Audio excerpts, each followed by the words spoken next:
5장 41절에서 마지막 절까지 한 절씩 교독하겠습니다.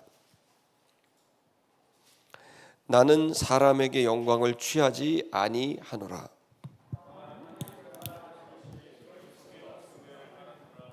나는 내 아버지의 이름으로 왔음에 너희가 영접지 아니하나 만일 다른 사람이 자기 이름으로 오면 영접하리라.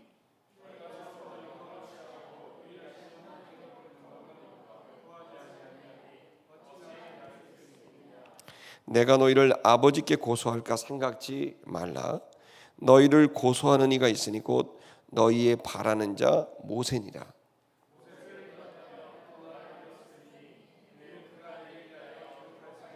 같이 하겠습니다. 그러나 그의 글도 믿지 아니하거든 어찌 내 말을 믿겠느냐 하시니라. 아멘. 우리 인생은 수많은 선택으로 이루어집니다. 그래서 그 작은 또 큰 그런 선택들이 우리의 인생을 만들어갑니다. 여러분의 배우자를 선택한 그 순간 여러분의 운명이 바뀌지 않습니까? 여러분이 대학교를 선택하고 직장을 선택하는 순간 우리의 인생은 바뀌게 되고 또 그 속에 우리의 인생이 이제 결정이 되는 것을 알 수 있습니다. 그만큼 우리들에게 인생에서 가장 중요한 것은 선택입니다. 그러나 안타까운 것은 좋은 선택은 우리들에게 큰 행복을 주고 보람을 주는데 잘못된 선택을 하게 됐을 때는 돌이킬 수 없는 후회가 밀려오고 인생 전체에 대한 아주 서글픈 생각이 오게 됩니다. 반대로 말하면 우리가 왜 인생이 서글프고 또 우리가 왜 이렇게 행복하지 않느냐는 것은 행복하지 않은 선택을 했기 때문이고 그 선택은 곧 어떤 기준에 의해서 어떤 사고 방식에 의해서 이루어진다는 걸 알 수 있습니다. 오늘 이 본문의 말씀을 통해서 유태인들에게 예수님께서 그들이 바르지 않은 선택을 그 믿음 생활을 하고 있는 것을 보시고 책망하는 내용이 오늘 본문의 내용입니다.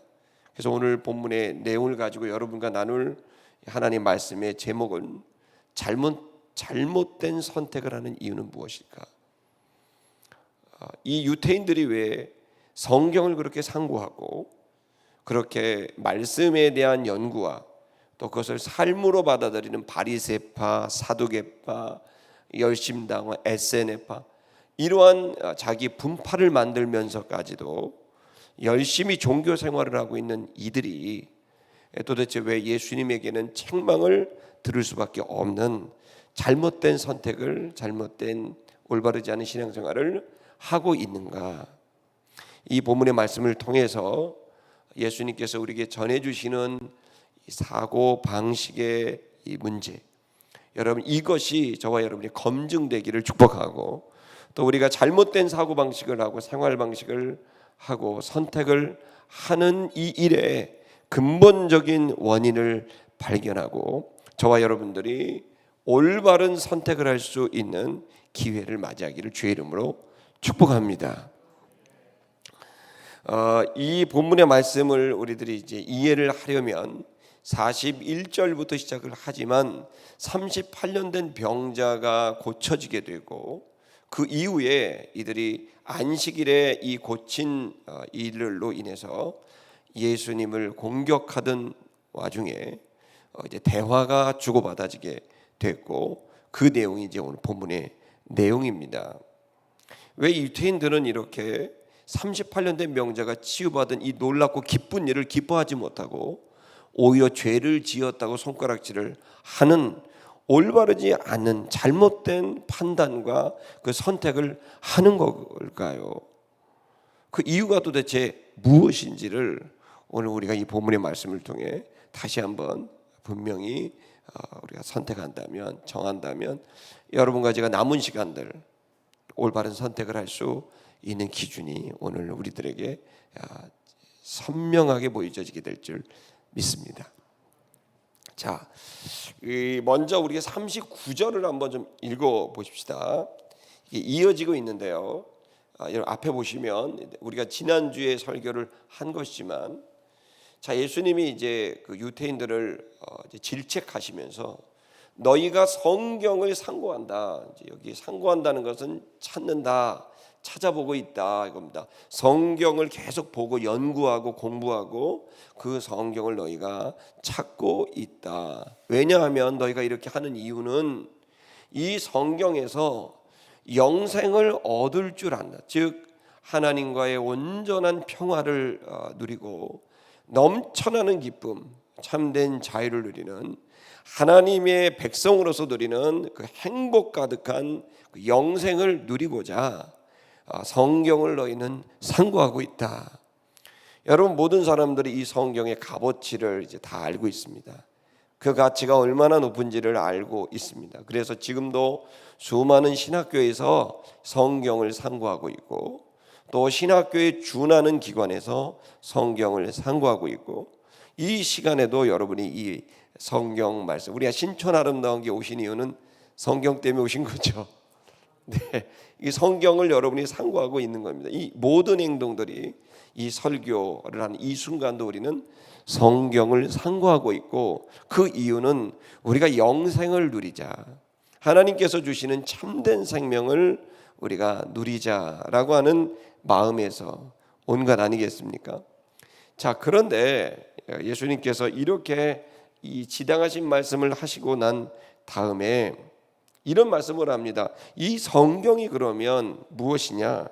이 성경은 나에게 대하여 증거하는 것이다 라고 이제 말씀하신 겁니다.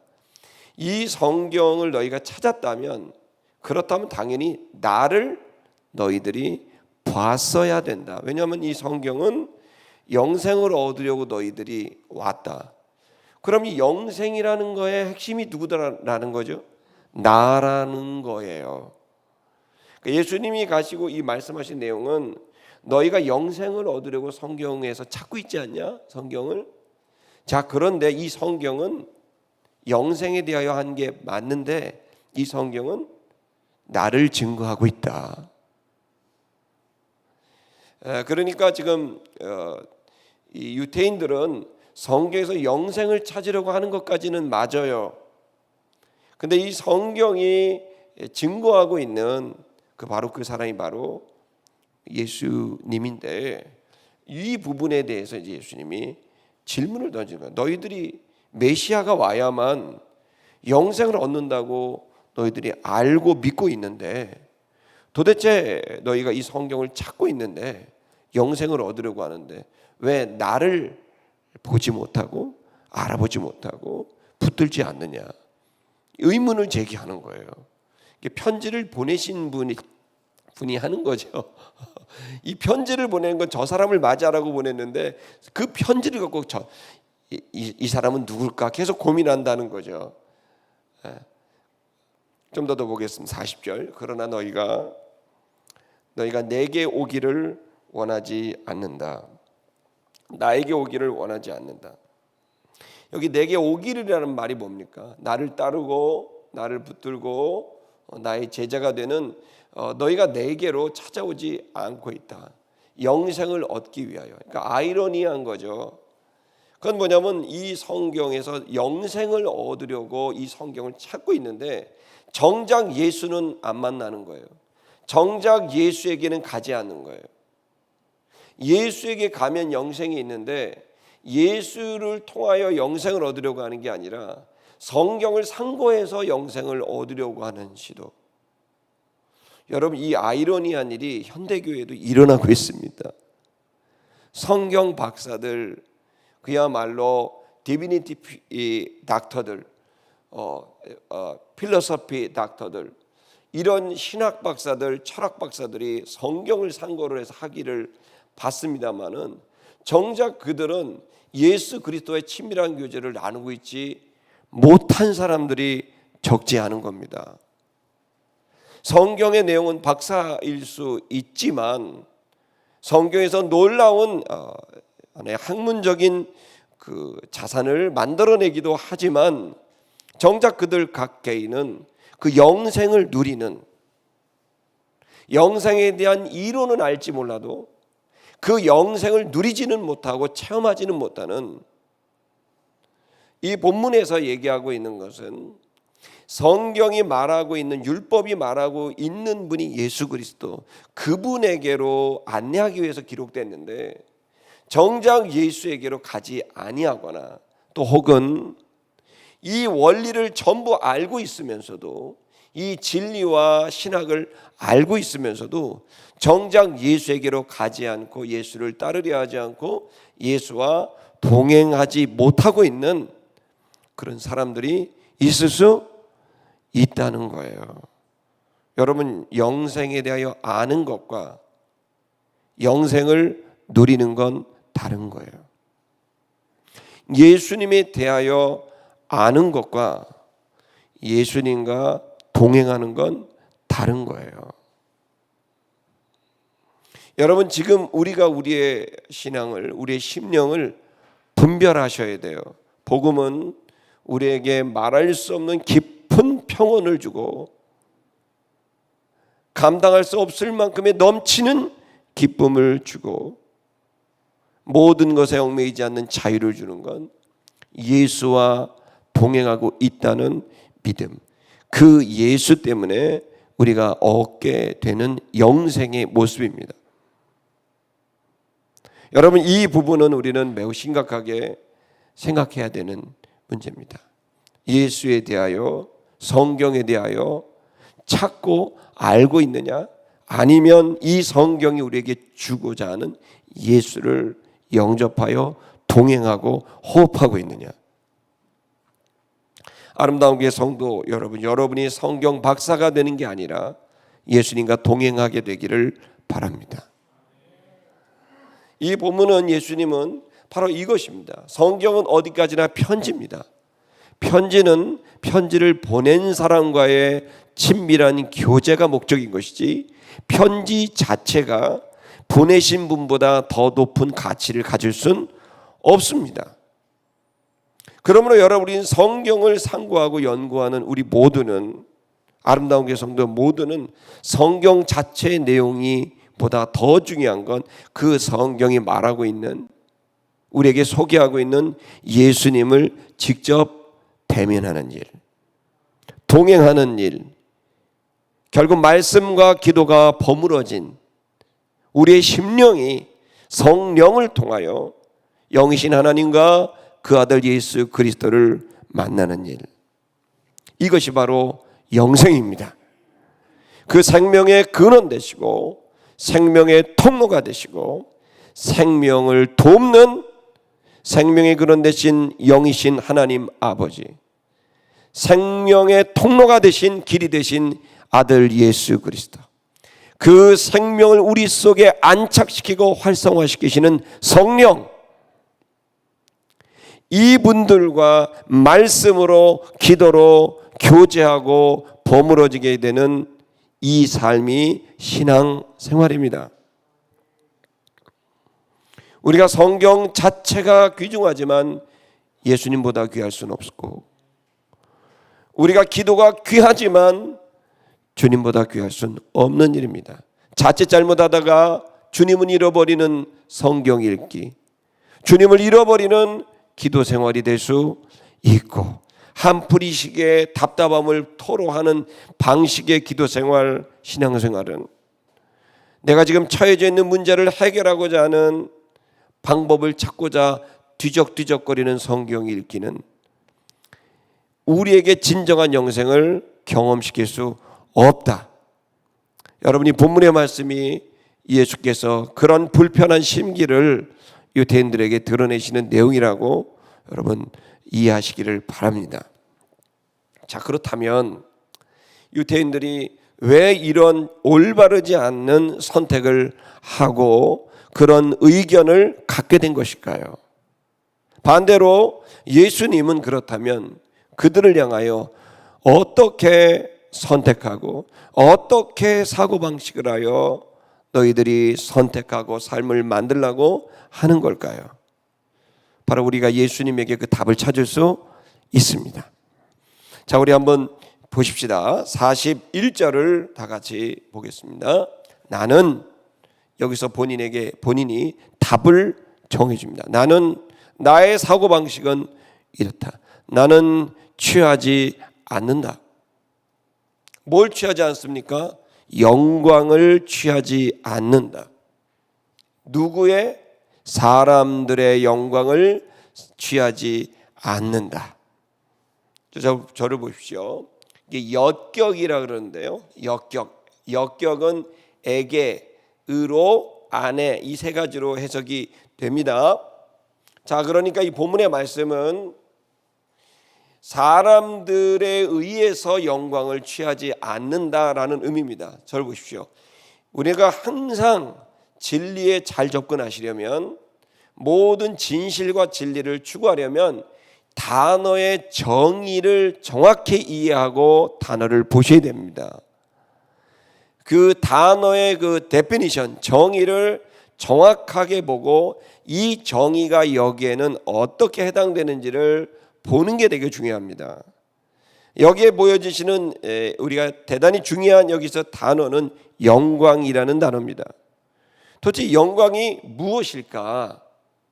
영광이라는 단어가 흐릿하게 되면 이 모든 본문은 다 흐릿하게 보이지만, 영광이라는 단어가 정확하게 여러분이 이해되면 본문은 정확하고 뚜렷한 진리를 우리에게 보여줍니다. 이 영광은 뭘까요? 영광은 헬라 말로 독사입니다. 독사. 이런 독사. 죄송합니다. 피곤해갖고요. 제가 좀 어떻게 좀 해보려고 하는데 이런 독사 준비했는데 오늘 좀 재밌으셨어요? 이렇게 가는 그런 스네이크가 아니라, 이거는 독사라고 하는 이 말은 여러분 단어장 이렇게 좀 보시면 되는데, 거기에 뭐라고 써있냐면 의견이라고 되어 있습니다. 여러분 원전 노트도 활용하시면 좋은데 거기 뭐라고 되어 있을까요? 뭐라고 되어 있죠? 독사, 의견, 판단, 견해, 장엄, 탁월, 가장 영광스러운, 가장 고귀한 상태가 영광이다. 그러면 이 영광이 뭘까요? 이거는 영광스러운 상태라고 하는, 가장 뛰어난 상태라고 하는 그 말도 중요한 말이지만, 이 본문에서는 그 말을 말하는 게 아니라 그 말에 담겨지는 원래 의미가 뭐냐면 의견과 견해라는 말이에요. 의견과 견해가 왜 영광이란 말이냐? 그것은 하나님은, 영이신 하나님은 본인의 의견과 견해를 빛으로 우리에게, 이런 빛이 아니라 마음의 빛, 영적인 빛으로 우리에게 주시는 거예요.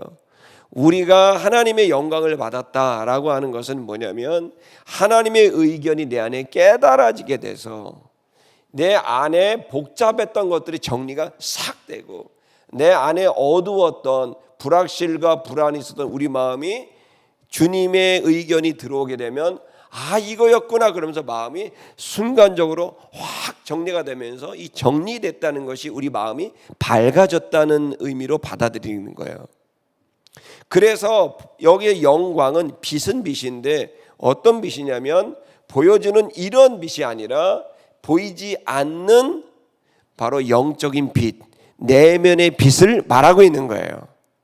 보여지고 있는 빛은 넷째 날에 창조가 되었죠. 첫째 날에 창조된 빛을 말하고 있는 거예요.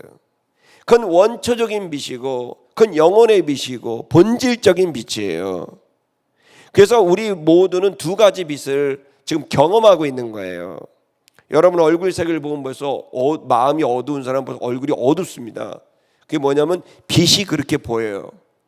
우리 한국 사람들도 너 낯빛이 안 좋아 이런 말 하잖아요. 도대체 그 낯빛이 면육수나 되는 거예요. 이게. 근데 그 빛은 이런 빛이 아닌 거거든요. 인간의 내면과 심령의 빛인 거거든요. 이 심령과 내면의 빛이 있어요. 이 심령과 내면의 빛이 어떻게 하면 밝아지고 어떻게 하면 어두워집니까? 불확실하고 불안하면 어두워지고요. 확신을 갖게 됐고, 그리고 명확하게 내가 있어 알게 됐다 그러면 밝아집니다. 그래서 여러분 시험장에 가면 얼굴이 새카만 애들은 도대체 이 문제의 답을 모르겠다는 뜻이고, 얼굴이 밝은 애들은 답이 보인다는 거예요. 인생도 똑같아요. 답이 보이는 사람들은요, 얼굴이 환합니다. 근데 답이 없는 사람은요, 얼굴이 새카매집니다. 어떻게 해야 되지? 자, 여러분, 이렇게 의견과 견해 이러한 지적인 그 부분에서 우리 안에 깨달아지게 되는 이 일들이 이제 영광이죠. 그래서 우리가 주님께 영광을 돌려드립니다라는 말은 우리가 주님께서 주시는 의견을 받고 그 의견이 맞으니 그 의견이 옳습니다라고 다시 내가 그 의견을 고백하게 되는 걸 영광을 돌려드린다라고 하는 거예요. 그리고 여러분, 영광스러운 자리라는 말이 그게 뭡니까? 그것은 예를 들어서 뭐 내가 육군 별이 5개가 되는 장군이 딱 됐어요. 최고의 4개가 되는 장군이 됐어요. 그럼 장군이 되면 어떻게 해요? 영광스러운 자리라는 얘기는 그 사람이 그 자리에 합당하다라고 하는 의견을 다 보내게 됐을 때 그게 그 사람의 영광스러운 자리가 돼요. 근데 사람들이 박수를 하죠. 저 사람이 무슨 대장이야, 무슨 장군이야, 그러면 영광스럽지 않은 거예요. 그러니까 영광은 내 의견을, 그렇죠, 내 견해를 표현하는 것이고 그 기준 자체가 영광이라는 거에 가장 핵심적인 내용이다. 자, 그렇다면 여기에서 예수님이 하신 이야기를 들으셔야 됩니다. 나는 사람에게 영광을 취하지 않는다. 이 말이 뭘까요? 사람으로, 역격이죠. 국격이고요. 사람으로 영광을 취하지 않는다. 이 말은 나는 사람들의 의견에 의하여서 뭔가를 결정하지 않아 라는 말이에요. 올바르지 않는 선택을 하는 이유가 뭘까요? 사람들은 너무나 사람들의 의견을 듣는 거예요. 자, 여러분, 이제 우리가 사람을 배려하지 말고 존중하지 말라는 얘기가 아닙니다. 지금 이 본문의 내용의 핵심은 예수님이 왜 유대인들이 이렇게 오류에 빠지게 됐는지를 말해주고 있는 겁니다. 우리도 마찬가지입니다. 여기서 예수님이 답을 주고 있어요. 예수님의 절대적인 원칙은 사람들에게서 답을 찾으려 하지 않는 겁니다. 이렇게 되면 이게 세속과 완전히 떨어지고 뭐 우리는 완전히 달라진 거냐? 사람들과 소통해야 되고 교제해야 됩니다. 그러나 여러분, 우리가 아주 중요한 일을 결정할 때는 예수님께서 하신 것은 사람의 의견으로 결정하지 않았다는 거예요. 그렇기에 내가 올바른 선택을 할 수 있었다는 거예요. 예수님은 순간순간 선택을 하셨습니다. 가장 결정적인 선택은, 드라마틱한 선택은 겟세마네 동산에서 주여 이 잔을 내게서 거두어 달라. 내가 이 쓴 잔을 마실지 단잔을 마실지에 대한 엄청난 고민과 어려움을 겪었습니다.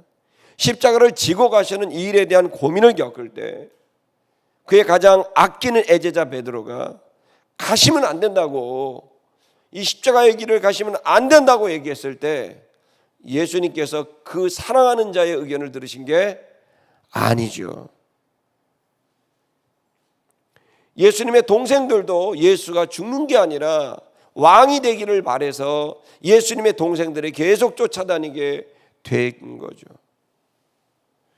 사람들과 제자들의 의견은 예수님이 십자가를 지는 게 아니었습니다. 누구도 예수님이 십자가를 지는 걸 원한 사람은 없었을 거예요.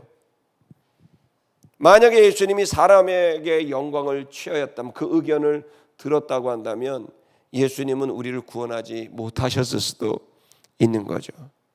예수님이 여기서 말하는 거예요. 나는 사람의 의견대로 사는 사람이 아니야. 선택에 대한 기준을 말씀하고 있는 겁니다. 좀 더 보겠습니다. 42절. 나는 너희를 알게 되었다. 다만 나는 너희를 알게 됐다. 너희가 무엇을 알게 됐냐? 너희가 너희 속에 하나님을 사랑하는 것이 없음을 알게 됐다. 놀라운 얘기를 합니다. 예수님이 선택하고 또 어떤 것을 결정하는 데 있어서 대단히 중요한 기준이 뭐인 거예요? 하나님의 사랑인 거예요. 여기 보시면 하나님을 사랑하는 것이라고 개역성경에 되어 있지만 정확하게 하나님의 사랑을입니다. 즉 하나님의 사랑, 그러니까 하나님이 갖고 있는 그 사랑, 하나님을 대상으로 하는 사랑이 아니라 하나님이 갖고 있는 그 사랑, 즉 아가페가 너희 속에 없는 걸 나는 알게 됐다.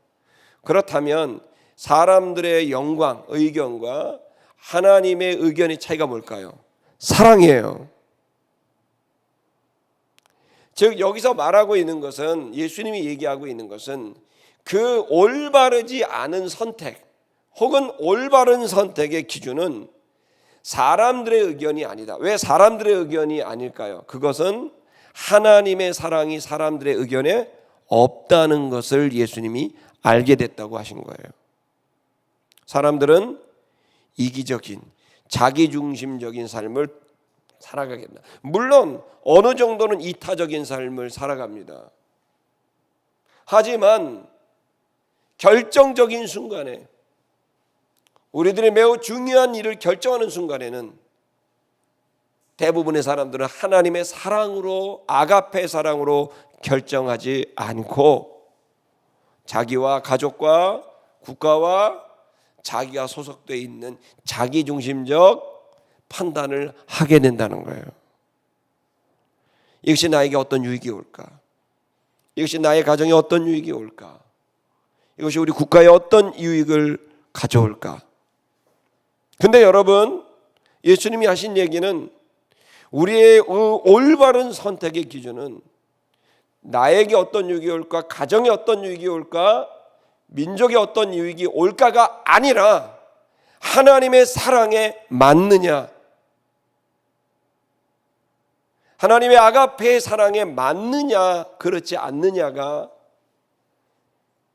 예수님에게 가장 중요한 결정의 기준이었다는 거예요. 사람들에겐 그 사랑이 없다는 걸 내가 알고 있다라고 하신 거예요. 자, 여러분, 제가 오늘 이상주의자의 얘기를 하는 게 아닙니다. 실제로 이러한 우리의 판단을, 결정을, 선택을 하는 이 일은 저와 여러분의 인생에 참된 자유와 기쁨과 평온을 경험하는 영생을 살 수 있느냐, 아니면 여전히 우리는 우리 속에 불안과 그리고 또 우리 우울과 그리고 또 두려움 속에 살고 있느냐를 결정하는 매우 중요한 선택이라는 거예요. 진리를 믿으셔야 합니다. 좀 더 보겠습니다. 43절, 나는 내 아버지의 이름으로 왔다. 그러나 너희가 나를 영접하지 아니하고 있다. 내 아버지의 이름으로 왔다는, 그분의 권위로 왔다는 거죠. 영접하지 않는다는 거예요. 근데 여기서 말합니다. 여기에 아버지의 이름으로 왔다라고 하는 것은 그분의 권위로 온 거예요. 그분의 권위, 또 그분의 의견으로 왔다는 거예요.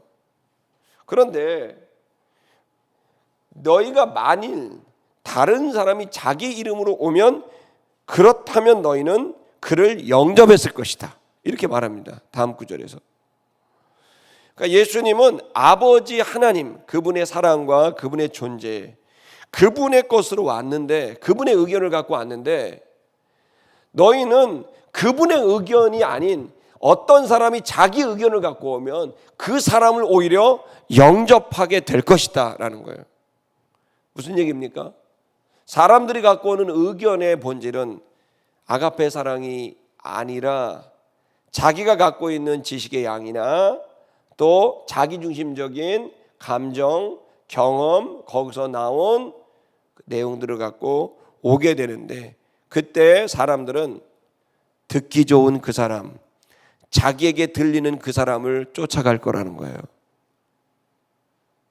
예수님은 사람들에게 인정을 받으려고 말하지 않고, 저 사람들 내 사람 만들려고 말하지 않고, 예수님은 사람들의 반응이나 사람들의 의견에 초점을 맞추며 결정한 게 아니라 오로지 하나님에게 맞추고 그분의 사랑으로 모든 것을 말하고 살아가셨다는 거예요. 여러분, 지금도 사람들은 수도 없이 선택을 합니다. 교회를 선택하고 선생을 선택하고 집단을 선택하고, 그 이유가 뭘까요? 들리는 거예요. 자기의 귀에 좋게. 여러분, 이 중에서 제가 우리 교회 오라고 하신 분 한 명도 없습니다. 윤근 실장님 말고는 없는 것 같아요. 제가 보니까.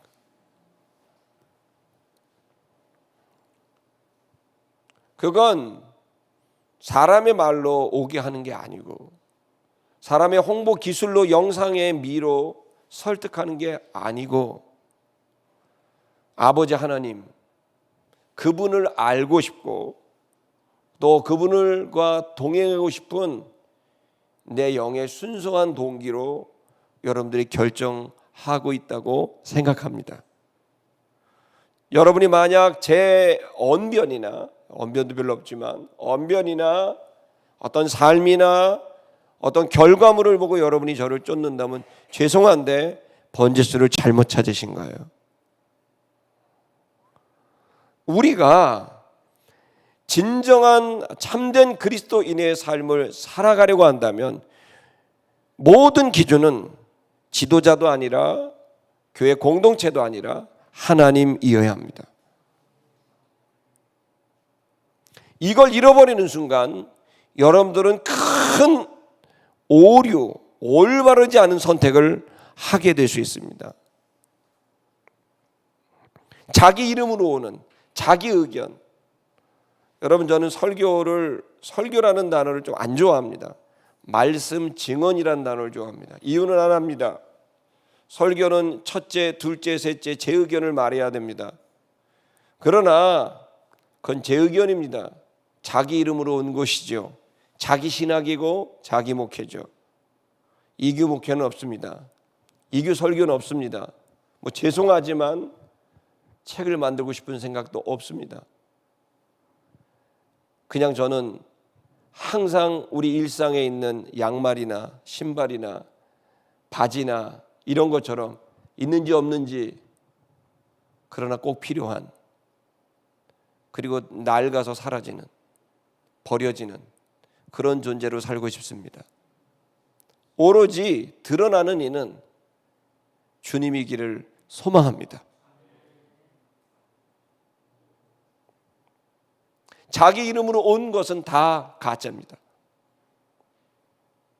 자기 공동체 이름으로 온 것도 가짜입니다. 오로지 아버지의 이름으로, 아버지의 것으로, 아버지의 의견으로 오는 것만 참이고 진실입니다. 44절을 보십시다. 너희가 서로 영광을 취하고 믿을 수 있겠느냐? 서로 영광을. 그러니까 인간들은 서로 영광을 취해줍니다. 아, 대단한 분이라고, 이분을 쫓아가야 된다고, 이분의 의견을 듣고 저분의 의견을 듣고. 근데 여러분, 그런 의견들이 주고받는 소통을 하지 말라는 얘기가 아니라, 본문은 사람들은 결국 진리 자체를 추구하는 게 아니라, 하나님을 추구하는 게 아니라 서로의 의견들을 가지고 의견을 조합해서 그것으로 어떤 결과를 만들어 가려고 한다면 거기에 하나님을 순수하게 믿고 따르는 것은 병행되기가 어렵다는 거예요. 뛰어난 의견이고 좋은 의견이고 합리적이고 논리적인 의견은 될 수 있어도 하나님을 믿고 따르는 것과는 별개의 문제, 오히려 그것을 약화시킬 수도 있다는 거예요. 여러분, 때로는 우리의 의견과 상관없이 우리의 의견의 논리성을 뛰어넘는 하나님의 요구가 있을 수 있는데, 그것은 주님을 믿는 자만이 수용할 수 있는 내용이에요. 우리가 논리성과 합리성은 매우 중요한 일이지만 자칫 잘못하다 그 안에 빠져서 그 논리적인 하나님의 말씀, 그 합리적인 하나님의 말씀, 그러나 자칫 그것을 뛰어넘는 주님의 사랑, 논리를 뛰어넘는 아가페의 사랑, 합리성을 뛰어넘는 아가페의 사랑을 전혀 믿고 순종할 수 없게 될 수도 있다는 거예요. 그러므로 아는 논리와 합리보다 중요한 건 믿는 거예요. 예수님이 여기서 질책하는 것은 너희가 서로 의견을 주고받는다. 서로 자신의 의견을 말하고 견해를 말하고 영광을 주고받는다. 근데 어찌 믿을 수 있겠느냐? 유대인들은 이 율법에 대하여 달달달달 외웠습니다. 율법의 박사입니다. 제가 여기서 히브리어와 헬라어를 하지만 제가 어떻게 유대인보다 히브리어를 잘할 수 있겠어요? 어떻게 그리스 사람보다 더 헬라어를 잘할 수 있겠어요? 아니에요. 아는 지식의 양이나 깊이를 보더라도 그들이 훨씬 더 깊고 완벽한 지식을 가질 수 있지만 결국 그 말씀이 우리에게 소개하고 있는 예수 그리스도를 통한 하나님의 사랑에 접근하지 못한다면 우리의 모든 지식은 우리를 오히려 무너뜨리게 할 수 있다는 거예요. 예수님이 질책합니다. 너희가 서로 의견을 주고받고 그것으로 의견을 결정하는구나. 그렇다면 나를 믿는 것은 어디에 있겠느냐? 예수님 계속 말씀을 하십니다. 너희가 유일하신 하나님께로부터 오는 영광은 구하지 아니하는구나. 사람에게 의견을 들을 줄 알지만 하나님에게로는 영광을, 의견을, 견해를 들으려 하지 않는구나. 아름다운 교회 성도 여러분, 여러분이 많은 우리의 뛰어난 분들의 의견을 듣는 것, 견해를 듣는 것은 귀한 일입니다마는, 그러나 우리의 믿음의 여정에서 올바른 참된 결정을 하시길 원한다면 하나님의 의견을 들으셔야 돼요. 이것이 예수님이 올바른 결정을 하게 된 이유였고 유대인들이 올바르지 않은 결정을 하게 된 원인이었습니다. 45절에 너희는 생각해라. 생각지 말아라. 아버지께 내가 고소할 것을 생각하지 말아라. 너희를 고소하는 이가 있다. 그가 바로 모세다. 고소한다. 고소는 뭡니까? 문제를 제기하는 거예요. 자, 합리성으로, 논리성으로, 종교성으로 이 사람들이 지금 율법을 연구했습니다. 자, 그렇다고 한다면 이들이 이 삶을 선택을 한 것에 대해서, 이 행동한 것에 대해서 고소, 즉 문제를 제기하는 것은 내가 아니라 오히려 모세일 거다. 무슨 얘기예요? 이들이 논리성과 합리성과 종교성, 신학적인 입장에서 율법을 봤지 정작 이 말씀 율법이 말하고 있는 예수는 보지 못했기 때문에 그것을 기록한 모세가 오히려 화를 내면서 고소를 할 거라는 거예요. 어떻게 내 말을 이렇게 해석을 할 수가 있느냐, 어떻게 내 이야기를 이렇게 할 수 있느냐라고 모세가 오히려 화를 내고 고소를 하게 될 것이라는 거예요. 쉽게 말하면 논리에 스스로 빠져버리는, 합리에 스스로 빠져버리는, 신학과 종교에 스스로 빠져버리는, 그 속에 빠져서 정작 봐야 될 예수 그리스도를 보내신 하나님의 사랑은 접근하지 못하고 오히려 마음속에 정죄하게 되는 교만에 이르게 되는, 이 올바르지 않은 선택을 하게 된 것에 대해서 고소하는 그 내용이 모세가 할 거라는 내용이 본문입니다. 그러면서 그 모세는 너희가 바라는 자이다. 그를 바라고 있다. 그러니까 모세가 결국에는 뭐예요? 하나님 아버지를 소개하는 거잖아요. 근데 이 사람들은 하나님을 원하는 게 아니었어요. 모세를 원했던 거죠. 모세의 신학을 연구한 거죠. 그러나 정작 중요한 건 모세의 신학이 아니라 모세가 그렇게 그 율법을 통해 전하고 싶었던, 본인이 만났던 출애굽의 하나님, 야훼 하나님을 소개하고 싶었는데 사람들이 야훼 하나님을 보지 않고 모세만 보고 있는 거예요. 너희는 모세만을 바라보고 있다. 46절, 너희가 모세를 믿었다고 한다면 나를 믿었을 것이다. 만약 너희가 진짜로 모세를 믿는 것도 진짜 믿었다면, 그렇다면 그 모세를 믿은 것으로도 나를 믿었을 거다. 모세가 기록한 성경을 통해서도 나를 믿었겠지만, 좋다, 너희가 정말 모세를 그렇게 존경하고 따르고 믿었다면, 그렇다면 모세를 믿었다면 나를 믿었을 것이다. 그렇다면 유대인들은 뭘까요? 모세를 믿은 것도 아니죠. 자기가 믿고 싶은 대로 믿었던 거죠. 대상도 방법도 모두 자기의 의견대로, 견해대로 한 것이죠. 진실, 진리, 참, 하나님에 대한 의견이나 그분의 견해를 추구한 게 아니라 자기 방식대로, 자기 집단의 방식대로 모세도 율법도 하나님도 생각하게 된 거죠. 서로의 의견을 주고받으면서. 예수님 계속 말합니다.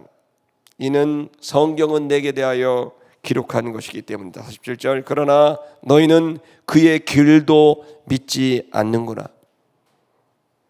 너희가 내 말로 어찌 믿겠느냐.